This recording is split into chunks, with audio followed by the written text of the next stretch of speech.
রাশেদের প্রথম পক্ষের স্ত্রী সন্তান আছে জানার পরেও আমি তাকে বিয়ে করেছিলাম। ভেবেছিলাম ভালোবেসে তাকে আমার করে রাখবো। তাকে একটু নিজের করে পাওয়ার লোভে ২০ বছরের আমি ৩৩ বছরের রাশেদের গলায় মালা পরিয়েছিলাম। রাশেদ ছিল আমার কোচিংয়ের টিউশন টিচার। সবে অনার্সে ভর্তি হয়েছি। হিসাব বিজ্ঞানে একটু দুর্বল ছিলাম বলে একটা কোচিংয়ে ভর্তি হয়েছিলাম, আর সেই কোচিংয়ের শিক্ষক ছিল রাশেদ। রাশেদকে প্রথম দেখাতেই আমার ভেতরটা কেমন যেন ওলটপালট হয়ে গিয়েছিল।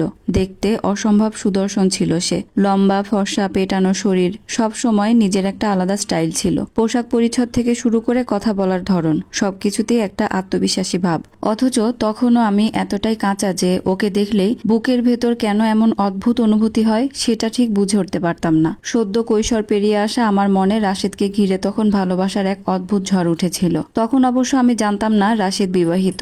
ওকে দেখলে মনেও হতো না যে ওর বয়স ৩৩ হবে। আমি ভেবেছিলাম বড়জোর ২৫-২৬ হবে। ওর চমৎকার পড়ানোর ধরনটা আমার মুগ্ধতা আরো বাড়িয়ে দিত। শুধু আমি নই, আমার সহপাঠী অনেক মেয়েই রাশেদের প্রতি মুগ্ধ ছিল। কেউ কেউ তো সরাসরি ওকে প্রেমের প্রস্তাবও দিয়েছিল।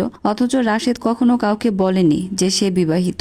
এমনকি তার একটা সন্তানও আছে, সেটাও কাউকে জানতে দেয়নি। ফলে আমিও ধীরে ধীরে ওর মায়ায় জড়িয়ে পড়লাম। একসময় মনে হলো অন্য মেয়েদের মতো আমিও যদি চুপ করে থাকি তাহলে রাশেদকে কখনোই নিজের মনের কথা জানানো হবে না। আর আশ্চর্যের বিষয়, ও কারো প্রেমের প্রস্তাব গ্রহণও করছিল না। সেই সুযোগেই হয়তো আমার সাহসটা একটু বেড়ে গেল। তবু মুখোমুখি দাঁড়িয়ে নিজের মনের কথা বলার মতো সাহস আমার ছিল না। প্রেমের প্রস্তাব দিতে আমার ভীষণ ভয় আর লজ্জা লাগতো। তাই শেষ পর্যন্ত চিঠির আশ্রয় নিলাম। একটা কাগজে কাঁপা হাতে মনের সব কথা লিখে রাশেদের হাতে দিয়েছিলাম। সেদিন জানতাম না ওই ছোট্ট চিঠিটাই আমার জীবনের সবচেয়ে বড় ভুলের শুরু হতে যাচ্ছে। চিঠিটা পড়ার পর রাশেদ আমাকে প্রথমেই নিষেধ করেছিল, কিন্তু ওর নিষেধ করার ধরনটাও ছিল অদ্ভুত।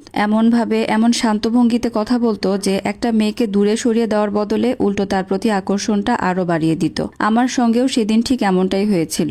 রাশেদের সঙ্গে সেদিনের কথোপকথনগুলো আজও আমার খুব স্পষ্ট মনে আছে। চিঠিটা দেওয়ার পর থেকে রাশেদ আমাকে এড়িয়ে চলতে শুরু করলো। কোচিংয়ে এসে সবার সঙ্গে স্বাভাবিকভাবেই কথা বলতো, হাসতো, পড়াতো। শুধু আমার সঙ্গে কোনো কথা বলতো না। আমি নিজে থেকে কিছু জিজ্ঞেস করলেও কেমন যেন এড়িয়ে যেত, যেন আমি সেখানে থেকেও ওর চোখে ছিলাম না। একদিন ২ দিন করে দেখতে দেখতে ১ সপ্তাহেরও বেশি কেটে গেল, কিন্তু রাশেদ আমার সঙ্গে একটা কথাও বলল না। আমি আর সহ্য করতে পারছিলাম না। একদিন কোচিং শেষ হওয়ার পর সবাই বেরিয়ে গেলেও আমি ইচ্ছে করেই বসে রইলাম। বই খাতা গোছানোর বাহানা করছিলাম। আসলে আমার একটাই উদ্দেশ্য, রাশেদের সঙ্গে কথা বলা। আমরা ছিলাম দিনের শেষ, অর্থাৎ দুপুরের শেষ ব্যাচ। আমাদের বের হওয়ার পরপরই রাশেদ কোচিং রুম তালা দিয়ে চলে যেত। তাই সেদিন সবাই চলে যাওয়ার পরও যখন আমি বসে রইলাম, রাশেদও বাধ্য হয়ে অপেক্ষা করতে লাগলো। কিছুক্ষণ পরও যখন দেখলো আমি উঠছি না, তখন বিরক্ত গলায় বলল, কি হলো, তুমি যাচ্ছ না কেন? আমি ভয়ে ঢোক গিলে বললাম, আপনার সাথে আমার কিছু কথা ছিল। এখন? জি এখনই। বলো, আপনি আমায় এড়িয়ে চলছেন কেন? রাশেদের মুখটা শক্ত হয়ে গেল। কর্কশ কণ্ঠে বলল, এড়িয়ে চলাটা কি অস্বাভাবিক কিছু? আমার জন্য অস্বাভাবিক। কঠিন কণ্ঠে রাশেদ বলল, আমার জন্য না, উল্টো আমার তো উচিত ছিল তোমাকে কোচিং থেকে বের করে দেওয়া। আমার অপরাধ? ছাত্রী হয়ে স্যারকে প্রপোজ করো, আবার অপরাধ জিজ্ঞেস করো?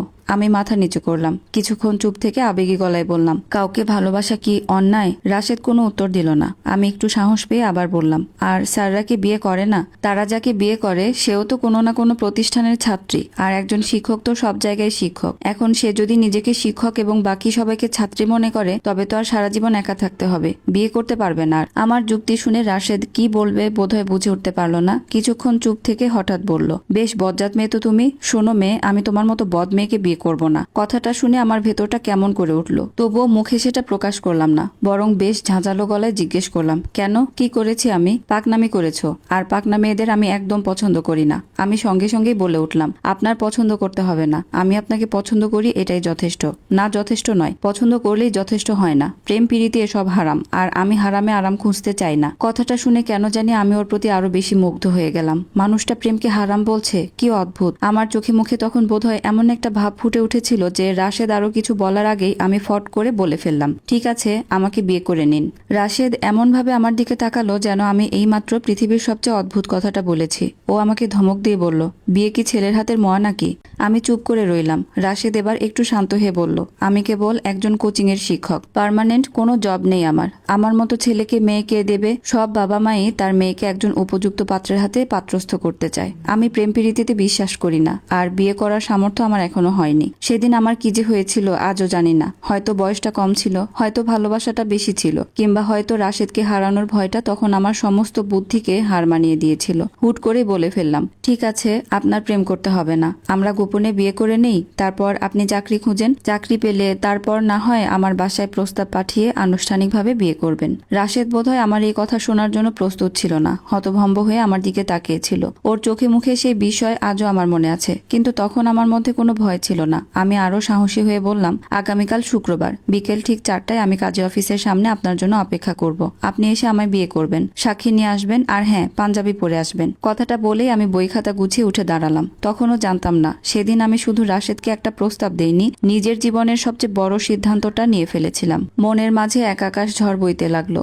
ভয়, দ্বিধা, শঙ্কায় তটস্থ হয়েছিলাম আমি। সে রাতে আমি এক ফোঁটাও ঘুমাতে পারিনি। শুক্রবার সকাল থেকে আমার বুকের ভেতর কেমন একটা অস্থিরতা কাজ করছিল। মনে হচ্ছিল আজকের দিনটার পর আমার জীবনটা পুরোপুরি বদলে যাবে। দুপুরে খাওয়া শেষ করেই গোসল করে আয়নার সামনে গিয়ে দাঁড়ালাম। নিজেকে আজ অন্যরকম সুন্দর লাগছিল, হয়তো সাজের কারণে, নয়তো নিজের ভেতরের আনন্দটাই সেদিন আমার মুখে আলাদা একটা আলো এনে দিয়েছিল। আমার নিজের কোনো লাল শাড়ি ছিল না, তাই রিমার কাছ থেকে একটা লাল শাড়ি ধার করে পরলাম। শাড়িটা খুব সাধারণ ছিল, কিন্তু সেদিন আমার কাছে সেটাই পৃথিবীর সবচেয়ে সুন্দর শাড়ি মনে হচ্ছিল। হাতে একগুচ্ছ লাল চুড়ি পরলাম, হাত নড়লেই টুংটাং শব্দ হচ্ছিল। কপালে ছোট্ট একটা লাল টিপ দিলাম, চোখে কাজল টানলাম, ঠোঁটে হালকা লালচে লিপস্টিক। আয়নার সামনে দাঁড়িয়ে নিজেকে দেখে হঠাৎ মনে হলো, সত্যি কি আজ আমি বউ হতে যাচ্ছি? বুকের ভেতরটা কেমন ধক করে উঠল।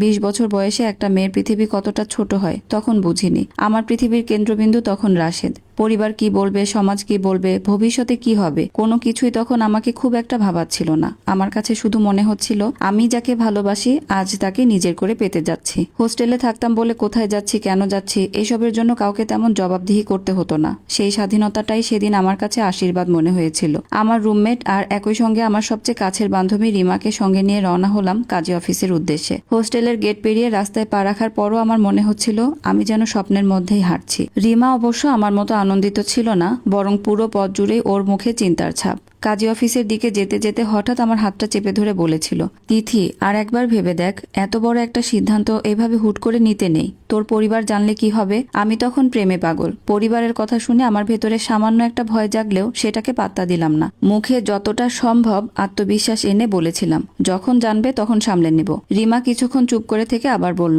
যদি স্যার না আসেন? কথাটা শুনে আমার বুকের ভেতরটা কেঁপে উঠেছিল।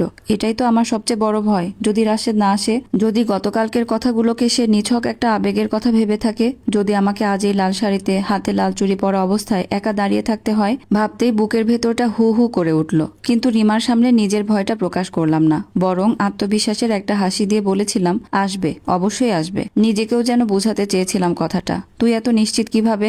আমি মৃদু হেসে বলেছিলাম, জানি। আসলে আমি জানতাম না, আমি শুধু বিশ্বাস করতে চেয়েছিলাম। কাজী অফিসের কাছাকাছি পৌঁছানোর পর থেকে আমার বুকের ভেতরটা অদ্ভুতভাবে ধুকভুক করতে লাগলো। গাড়ি থেকে নামার সময় পা দুটো পর্যন্ত কাঁপছিল। একবার মনে হলো এখান থেকেই ফিরে যাই, পরক্ষণে আবার মনে হলো না, এতদূর যখন এসেছি এবার আর পেছনে ফেরার উপায় নেই। আমি ধীরে ধীরে কাজী অফিসের সামনে গিয়ে দাঁড়ালাম, আর তারপরে আমার সমস্ত ভয় এক মুহূর্তে কোথায় যেন হারিয়ে গেল। মুখে হাসি ফুটে উঠল। সামনে রাশেদ দাঁড়িয়ে, গায়ে নীল রঙের পাঞ্জাবি, সুন্দর করে আঁচড়ানো চুল, আর মুখে সেই চিরচেনা হাসি। আমায় দেখে হেসে বলল, মাশা আল্লাহ, আমার হবু বউকে দেখে তো আসমানের পরীও হিংসা করবে। আমি লজ্জায় চোখ নামিয়ে ফেললাম। রিমা পাশে দাঁড়িয়ে কি একটা বলতে যাচ্ছিল, কিন্তু সেদিন ওর কোনো কথাই আমার কানে ঢুকছিল না। আমি শুধু রাশেদের দিকে তাকাচ্ছিলাম। আমার মনে হচ্ছিল এতদিনের অপেক্ষা, ভয়, সবকিছু শেষ হয়েছে আজ। আমি সত্যি ওকে পেয়ে গেছি। সেদিন আমাদের বিয়েতে কোনো আয়োজন ছিল না, ছিল না ফুল, গানের শব্দ, আলোকসজ্জা কিংবা আত্মীয় স্বজনের ভিড়। ছিলাম শুধু আমি, রাশেদ, রিমা আর কয়েকজন সাক্ষী। আর ছিল আমাদের দুজনের করা একটা সিদ্ধান্ত। কাজী সাহেবের সামনে বসে যখন কবুল বললাম, তখন আমার বুকের ভেতর কেমন একটা শূন্যতা আর পূর্ণতা একসঙ্গে তৈরি হয়েছিল। মনে হচ্ছিল আজ থেকে আমি আর একা নই, রাশেদ আমার আর আমি ওর। সেদিন সেই বিশ্বাসটুকুই আমার পৃথিবীর সবচেয়ে বড় সত্য ছিল। ভার্সিটির কাছেই ছোট্ট একটা ভাড়া বাসা নিয়ে শুরু হলো আমাদের ছোট্ট সংসার। বাসা বলতে এক বেডরুমের ছোট্ট একটা ঘর, সঙ্গে ছোট একটা রান্নাঘর, একটা বাথরুম। বারান্দা বলতে জানালার পাশে সামান্য একটা জায়গা, যেখানে দাঁড়ালে রাস্তার মানুষজন দেখা যেত। বাসাটা খুব সুন্দর ছিল না, দেয়ালের রং কিছুটা মলিন। রান্নাঘরটাও এত ছোট যে দুজন একসঙ্গে দাঁড়ালে জায়গা হয়ে যেত না। ঘরের এক পাশে আমাদের বিছানা, পাশে একটা ছোট আলমারি, আর জানালার কাছে রাখা একটা পুরনো টেবিল। সেটাই ছিল আমাদের পড়ার টেবিল। কিন্তু আমার কাছে সেই ছোট্ট ঘরটাই হয়ে উঠেছিল পৃথিবীর সবচেয়ে সুন্দর জায়গা, কারণ সেখানে রাশেদ ছিল। সকালে ঘুম ভাঙতো রাশেদের মুখ দেখে, কখনো ওর আগে ঘুম ভেঙে গেলে চুপচাপ ওর দিকে তাকিয়ে থাকতাম। ঘুমন্ত অবস্থায় মানুষটাকে আরো বেশি নিরীহ লাগতো। রাশেদ ঘুম থেকে উঠে আমাকে দেখে বলতো, কি দেখো এত? আমি মুচকি হেসে বলতাম, কিছু না, আসলে অনেক কিছুই দেখতাম। ওর সঙ্গে বাজারে যেতাম, একসঙ্গে রান্না করার চেষ্টা করতাম। কখনো লবণ বেশি হয়ে যেত, কখনো ঝাল। কোনোদিন রান্না করতে ইচ্ছে না করলে দুজনে বাইরে থেকে সস্তা খাবার কিনে এনে খেতাম। মাসের শেষ দিকে টাকার টান পড়লে দুজন মিলে হিসাব কষতাম, কোথায় কত খরচ কমানো যায়। তবুও আমার কাছে কোনো কষ্ট মনে হতো না, বরং মনে হতো এটাই তো সংসার, এটাই তো ভালোবাসা। রাতে পড়ার টেবিলে বসে রাশেদ যখন হিসেবের খাতা নিয়ে ব্যস্ত থাকতো, আমি বিছানায় শুয়ে ওর দিকে তাকিয়ে থাকতাম। মাঝে মধ্যে ও বিরক্ত হয়ে বলতো, এভাবে তাকিয়ে আছো কেন?